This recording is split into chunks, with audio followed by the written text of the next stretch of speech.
Hello, मी हर्षाली लोकमत सखीमध्ये आपल्या सगळ्यांचं स्वागत करते. मंडळी, आजकाल अनेक जणांना आपण बघतो हेअर प्रॉब्लेम असतो. केस पातळ होणं, केस गळणं आणि केस गळत असल्याने त्याचा जो काही स्ट्रेस येतो तो वेगळाच. मग त्या स्ट्रेसमुळे जे काही उरलेले केस असतात ते पण त्या स्ट्रेसमुळे जायला सुरुवात होते. तर मुळात या सगळ्याची ना काही टिपिकल कारणं असतात, त्याच्या पलीकडे काहीच नसतं. तर नेमकी ही कारणं कोणती आहेत आणि त्यावर काय सॉल्युशन असू शकतं, याच विषयावर आज आपण बोलणार आहोत. चला तर विषयाला सुरुवात करूयात. तर सगळ्यात पहिलं कारण म्हणजे पोषणाची कमतरता. आहारात प्रोटीन, विटॅमिन आणि मिनरल्स कमी असल्यामुळे, त्याचबरोबर विटॅमिन डी असेल, बायोटिन असेल, झिंक असेल, आयर्न असेल, याची कमतरता असल्यामुळे हे होऊ शकतं. आता सगळ्यात महत्त्वाचं, हे सगळं आपल्याला चेक केल्याशिवाय तर कळणार नाही, बरोबर? सो ते आधी चेक करा. आणि जर तुम्हाला हे चेक करायचं नसेल तर मग तुम्हाला तुमच्या आहारात अंडी, दूध, डाळी, हिरव्या भाज्या आणि नट्स हे ठेवायलाच हवं. नंबर 2, जर तुम्हाला कोणता मानसिक ताण असेल, भयंकर टेन्शन असेल, तर त्यामुळे सुद्धा तुमचं हार्मोनल इम्बॅलन्स होऊ शकतं आणि केस गळू शकतात. सो ते आधी कमी करण्याचा प्रयत्न करा. Number 3, hormonal changes. महिला आणि पुरुषांमध्ये हार्मोनल बदलांमुळे हेअरफॉल सुरू होऊ शकतो. आपले पिरियड्स असतील, प्रेग्नन्सी असेल किंवा मेनोपॉज असेल, त्याचबरोबर कधी कधी थायरॉइडमुळे सुद्धा केस पातळ होऊ शकतात. सो जर अचानक हेअरफॉल वाढला तर सगळ्यात आधी जाऊन डॉक्टरांकडे व्हिजिट करा.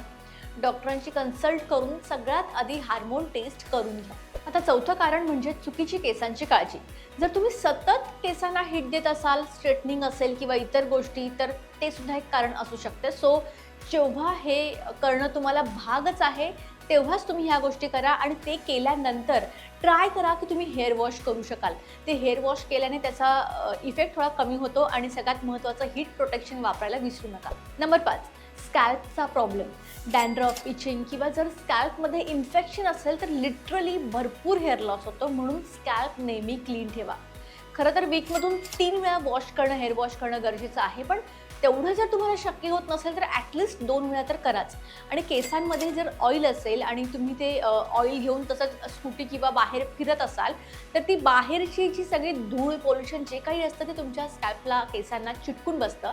सो त्याच्यामुळे काय होतं, इचिंग वाढते आणि तिथे खरा हेअरफॉल व्हायला सुरुवात होतं. सो जास्त दिवस हेअर वॉश न करता नका राहू. 5 दिवस किंवा त्याहून अधिक दिवस जर तुम्ही हेअर वॉश केलाच नाही तर मग अजून इचिंग होते आणि केस मोठ्या प्रमाणात गळतात. सो स्कॅल्प नेहमी क्लीन ठेवा. सो आता थोडक्यात मी तुम्हाला सांगते की केसांची काळजी कशी घ्यावी. सो पर्सनली माझं ओपिनियन जर विचाराल तर तुमचा हेअरफॉल खूप होत असेल तर सगळ्यात आधी डॉक्टरांना व्हिजिट करा. ब्लड टेस्ट आणि अदर टेस्ट, ज्या काही डॉक्टर टेस्ट सांगतील ते करून घ्या. हां, आता हे थोडं खर्चिक होऊ शकतं पण हे करणं खूप गरजेचं आहे. सिच्युएशन खराब होण्याआधी. होतं काय, आपण स्वतःच रिसर्च करत बसतो की काय करायचं आणि मग पण सोल्युशन तेव्हाच मिळणार ना जेव्हा प्रॉब्लेम काय आहे हे तुम्हाला समजेल. आणि खरा प्रॉब्लेम काय आहे हे तुम्हाला डॉक्टरच सांगू शकतात. सो स्वतःचं डोकं अशावेळी कमी वापरा आणि खरा प्रॉब्लेम काय आहे तो समजून घ्या.